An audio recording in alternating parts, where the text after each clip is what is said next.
Bueno, entonces habíamos hablado y habíamos quedado en que estos cambios necesarios para el almacenamiento de la memoria tenían que ver con cambios químicos a nivel de la sinapsis. Y nombramos dos sustancias o dos neurotransmisores fundamentales que serían el glutamato, por un lado, que es este aminoácido excitatorio más abundante del sistema nervioso, y por otro lado, la acetilcolina. Estas dos sustancias que funcionan como neurotransmisor van a ser entonces fundamentales para la consolidación de la memoria. Entonces, por un lado, las vías colinérgicas, quiere decir la de la acetilcolina en el hipocampo, estarían involucradas en los procesos de memoria, básicamente lo que se llama la consolidación. ¿Qué es consolidación? Consolidar algo.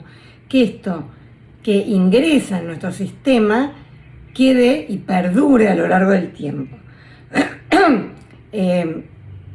Vimos también que estos neurotransmisores, esta zona del cerebro llamado hipocampo, va a tener también que ver con componentes emocionales. Pero ahora restringámonos a lo que tiene que ver con la consolidación de la memoria. Vemos que pacientes con enfermedad de Alzheimer tienen disminuidos estos neurotransmisores, estas sustancias, como la acetilcolina y el glutamato. Entonces, a partir de estos déficits es que empiezan a tener fallas a nivel de lo que es la memoria a largo plazo, es decir, la transformación de la información desde lo inmediato a que perdure en el tiempo. Bueno, si seguimos adelante, podemos hablar de un caso que es paradigmático para entender bien cuál es la función del hipocampo.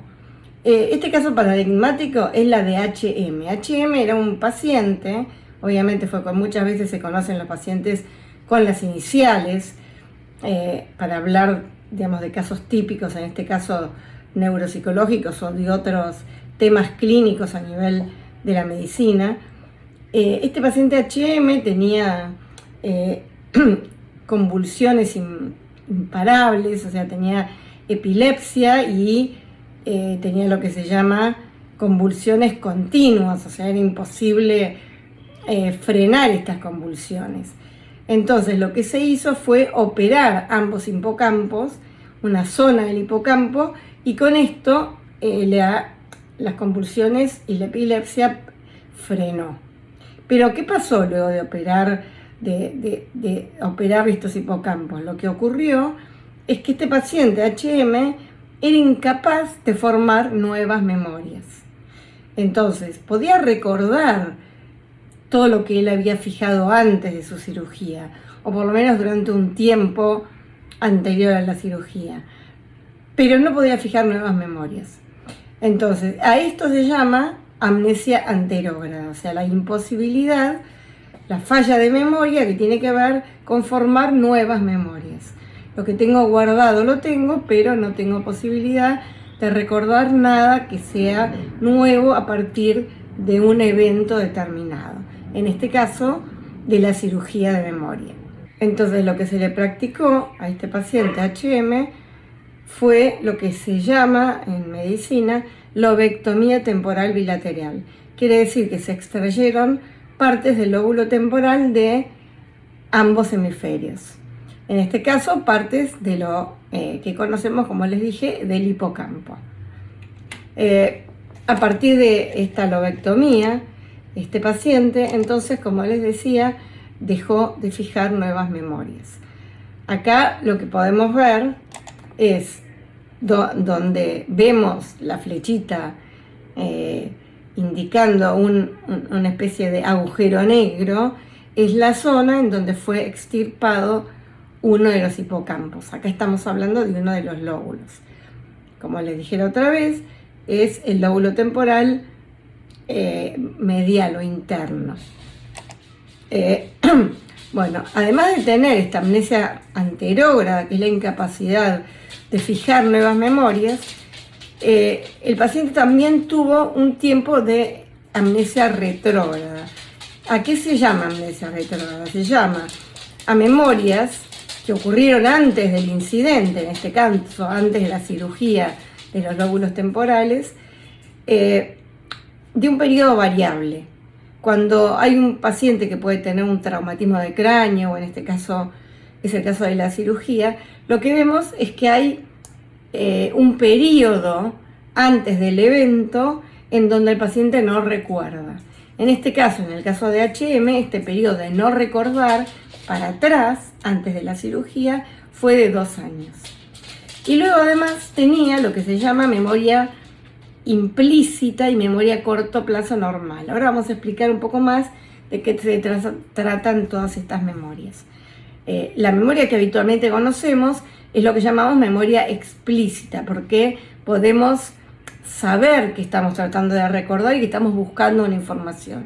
La memoria implícita no tiene este proceso consciente de búsqueda de la información ni de recuerdo de la información.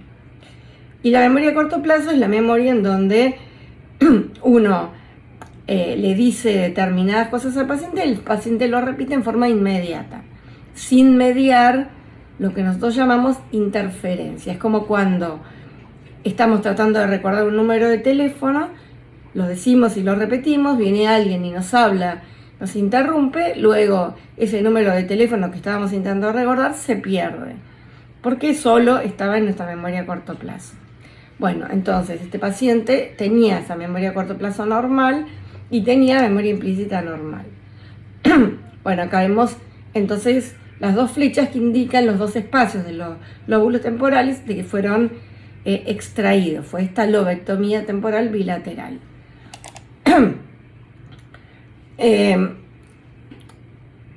Cambiemos un poco de tema. Veamos cuál fue la historia o sea, cuándo se empezó a estudiar la memoria.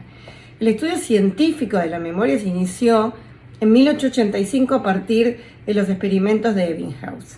Este científico trabajó con sujetos normales y lo que estudió fue lo que era la curva de aprendizaje y de olvido. Entonces hacía repetir hasta su memorización una serie de sílabas. Posteriormente evaluaba el nivel de retención de dichas sílabas a través del tiempo. Entonces vemos la curva de olvido que estableció Ebbinghaus a lo largo del tiempo. Demostró que el olvido es sumamente rápido en las primeras horas, menos rápido en el siguiente y considerablemente más lento en las horas posteriores. Entonces, donde uno más pierde información es exactamente en el primer tiempo. Luego, lo que se mantiene se va manteniendo más y luego a lo largo del tiempo ya prácticamente se sostiene eso que aprendimos. Otro autor muy relevante en lo que tiene que ver con el estudio de lo que son muchos de los procesos de la neuropsicología, en este caso de la memoria, fue William James. William James, en 1890, propone que la memoria no es solamente una, porque en determinado momento se hablaba de la memoria como si fuera una unidad. Pero lo que se vio es que no era una sola. Bueno, este autor empezó proponiendo que había dos tipos de memoria, la memoria primaria y la memoria secundaria. Llamó memoria primaria aquella que está activa en la conciencia y la memoria secundaria la que permite recuperar eventos que no están presentes en la conciencia. Es un poco lo que les decía hace un rato respecto de la memoria a corto plazo y la memoria a largo plazo. La memoria a largo plazo, lo que tenemos guardado, no necesitamos tenerlo en nuestro foco de la conciencia, como si fuera la pantalla de la computadora del televisor. Podemos tenerlo guardado en otro lado y traer esa información en cualquier momento. Pero la memoria a corto plazo es la memoria que sí tenemos que tener en el foco de nuestra conciencia y cuando dejamos de tenerla, esta memoria desaparece. Entonces habló William James de lo que es la memoria primaria y lo que es la memoria secundaria. La memoria secundaria, decía, dependía de la formación de una huella de memoria. Esto que antes habíamos visto como engrama, como la capacidad de que persista a lo largo del tiempo. Bueno, entonces tenemos, en forma comparativa, tenemos la memoria primaria, que sería la memoria a corto plazo, que está presente en la conciencia. Cuando no está presente esa información no está más. La de largo plazo o secundaria son los recuerdos ya del pasado consolidados. ya es un archivo permanente, mientras que el otro, como dijimos, es un archivo transitorio que se pierde frente a la interferencia. Es fácilmente accesible la de corto plazo porque la tenemos, es como lo que tenemos en la pantalla de la computadora, mientras que en la memoria secundaria o en memoria a largo plazo debemos evocar voluntariamente lo que queremos recordar. Bueno, luego de estos autores que nombramos, tanto de Ebbinghaus, que fue el que empezó a estudiar en forma científica la memoria, y luego William James en 1890, ya venimos a modelos un poco más complejos, como el modelo de Atkinson y Shiffrin. Es un modelo clásico en donde habla de que la memoria está formado por 3 almacenes. Un almacén sensorial muy breve, un almacén a corto plazo y un almacén a largo plazo. Bueno, a corto y largo plazo estuvimos hablando un poquitito, comparándolo con el modelo William James. Y todas estas memorias, la sensorial, la de corto plazo y la de largo plazo, tienen diferencias en cuanto a la duración de la información que permanece en ese almacén sensorial de corto plazo o de largo plazo, y a la capacidad de almacenamiento, ya sea si es limitado o es ilimitado. Y hay diferencias funcionales en cuanto a la capacidad entre los procesos de codificación, de almacenamiento y de recuperación.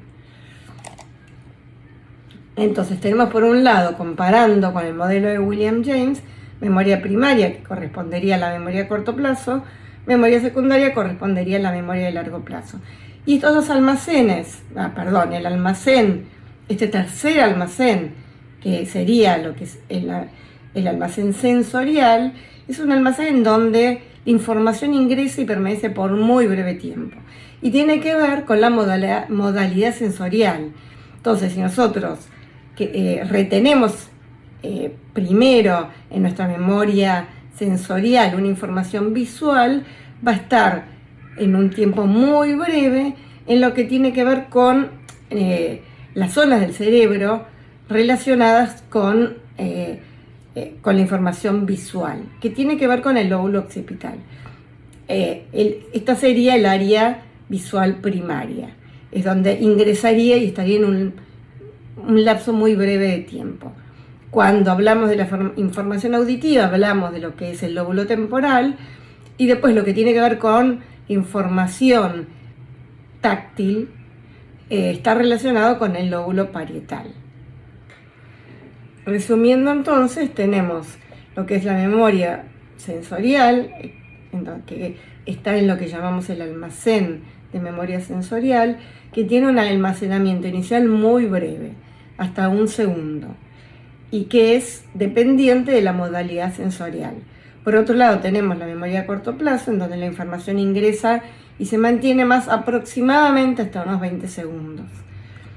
Y luego la memoria a largo plazo, en donde la información pasa de esta memoria a corto plazo a formar parte de este almacenamiento, en teoría o potencialmente permanente. Acá tenemos un gráfico que simplemente muestra el ingreso de la información a nivel de la memoria sensorial desde el medio externo a partir de las áreas primarias, como les dije. Esto pasa a la memoria a corto plazo, que debe codificarse para luego pasar a memoria a largo plazo, almacenarse y ir y volver, porque cuando nosotros evocamos algo que queremos recuperar, debe venir desde la memoria a largo plazo hacia nuestra memoria a corto plazo para tenerla en lo que se llama nuestra pantalla o lo que es nuestra conciencia para poder tener esta conciencia de lo que recordamos.